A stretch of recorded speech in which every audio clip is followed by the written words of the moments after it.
Recognizing the role of the diaspora, I see here also from London, Janet Wainaina, the founder of Face of Kenya.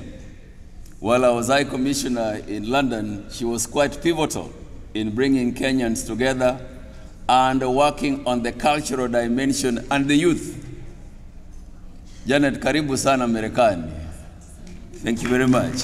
Just like we have Chamwada, we have Janet, those that are providing a platform for us to tell our story. I don't think Chamwada needs any introduction here. He's still here for a few more programs in Washington State, in Washington, D.C., in Kansas, here in Texas, and a few other stations. You're most welcome, and thank you most sincerely for promoting Kenya as a destination for investment, a destination for tourism, and a major trading partner of the United States. Our diaspora also play a key role in promotion of trade and investment between our two countries.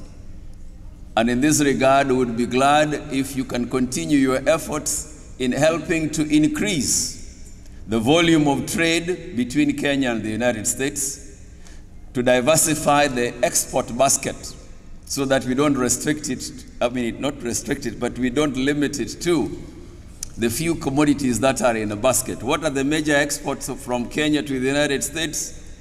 Over 65% are on textile and apparel. And thereafter you have coffee, you have tea, you have nuts, you have titanium, and on the export side, that is imports from the United States to Kenya, they're largely aircrafts, parts of aircrafts, machinery, electrical, mechanical, some wheat. But you see, the potential is much greater. You have played a pivotal role in this trade, but would like you to enhance because the volume and the opportunities are still much, much wider. Why am I saying so? Currently, the United States is the second largest export destination for Kenyan products. 10% of our external trade is with the United States. But we can be able to achieve a much, much higher figure using you because you know the territory. And we also commend you for being active in promotion of Kenya as a tourist destination, and you have taken to Kenya many friends of yours who went to visit you back at home as tourists. Second time, it was easier for them to go back as repeat tourists on their own. But you did the first task of convincing them that it is safe to visit Kenya. We have unique and positive tourist attractions. Why am I emphasizing this one? We are the #1 diplomats that they meet on the ground before they get the embassy in DC.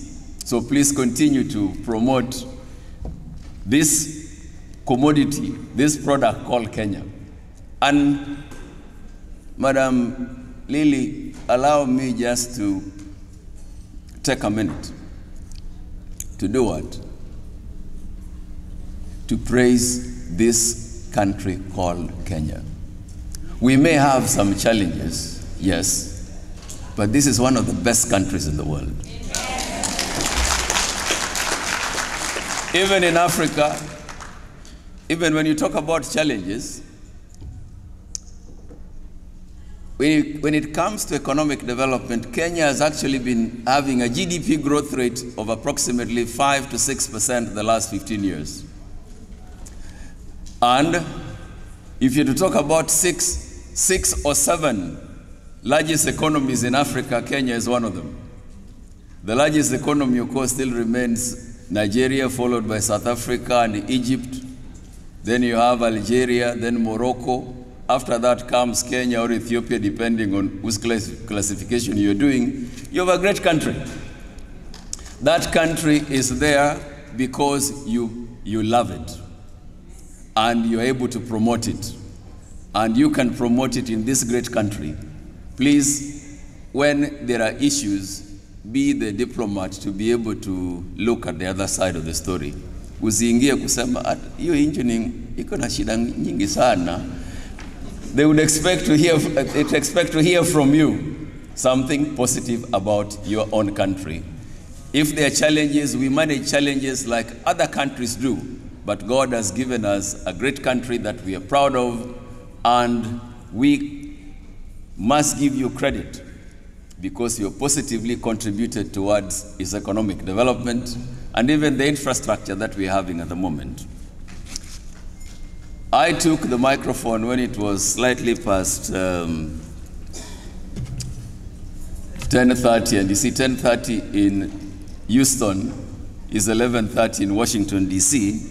I'd promised myself that I'll take 5 minutes. I've taken more than 5 minutes.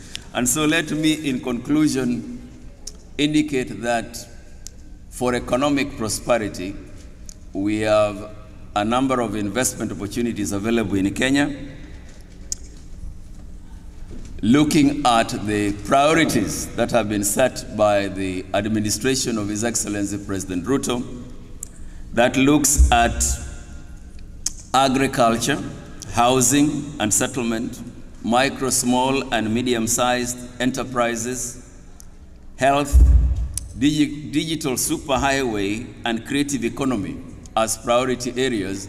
And as Dr. Koinange was asking, mental health was recognized by the government of Kenya in 2020 bill, which subsequently became an act in 2020. And so in 2022, the Ministry of Health made the pronouncement that meant in the enhanced coverage of NHIF functions, mental health is one of the services that will be covered in this regard. And I must thank Dr. Koinange for speaking out on a topic that sometimes we don't want to talk about, but the reality is with us. It's even with us more here in the diaspora, because at home at least the uncles are there and the grandparents are around. Here sometimes you can be in a crowd but lonely. You've heard of people that are lonely but they're in a crowd. They are on their own. And so next time, Madam Lillian, when you invite people to come for KWITU meetings, try not to pair those that are from one city together. Would like that when you came to a KWITU meeting, at least when you go back home, you've gone and known a new person. Not the same person that you meet with and sit with in the same table every year, because that would be defeating the intention of networking. If you only talked with your friends, please be able to go to the next level, because you provide a forum where people are able to listen and talk with each other, share experiences, borrow ideas, get courage of tackling matters of serious concern like mental health.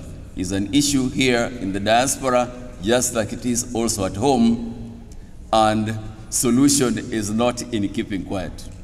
Solution is also in accepting that there's a problem, and then you look for a solution for the problem. And I thank you most sincerely, Dr. Koinange, for giving us those insights that I believe will be quite helpful for parents that are here, because when you finish your role as a parent, and let me talk to the diaspora, because this generation, there's another generation coming.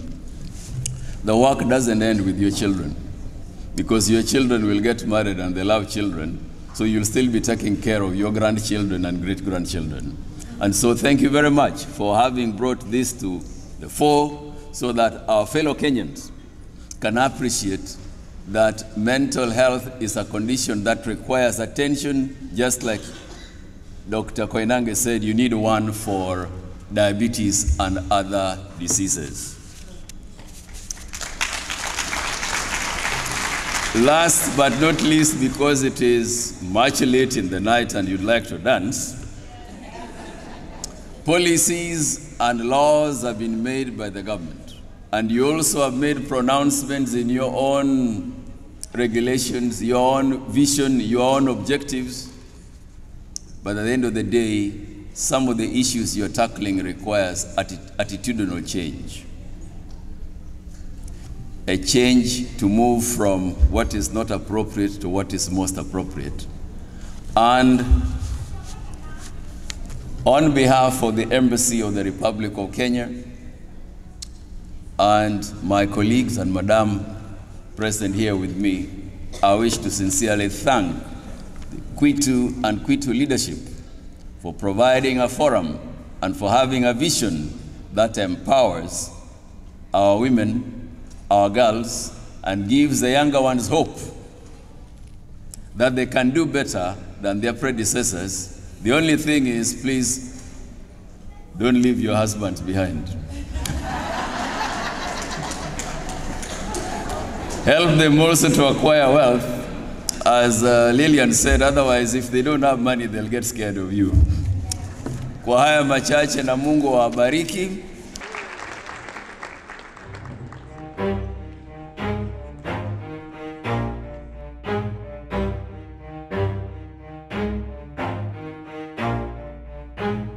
Never stop, I'll get it if I want it. Gotta make to myself a promise. I won't quit, keep going till I got it. I won't give up till I'm on top.